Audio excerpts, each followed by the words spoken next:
Jokowi melawan, difitnah ijazah palsu berulang kali, tantang penuduh, buktikan.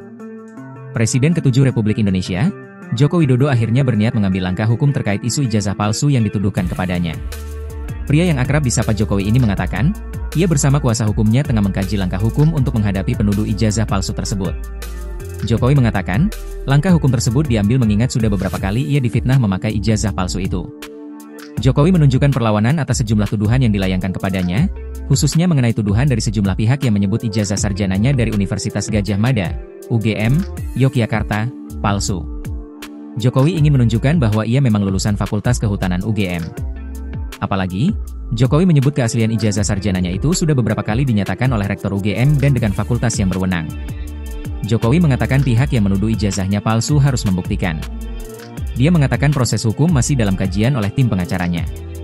Yang paling penting siapa yang mendalilkan itu yang harus membuktikan, siapa yang menuduh dia yang harus membuktikan. Ini masih dalam kajian oleh pengacara, ujar Jokowi.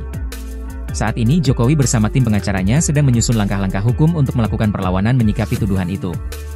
Jokowi mengungkapkan langkah tersebut masih dikaji oleh tim hukumnya.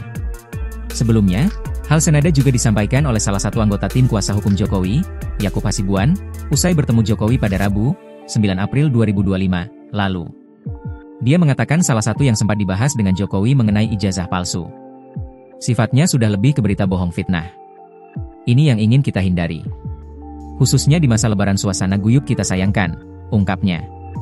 Beberapa gugatan sempat dilayangkan untuk memperkarakan tuduhan ijazah palsu Jokowi.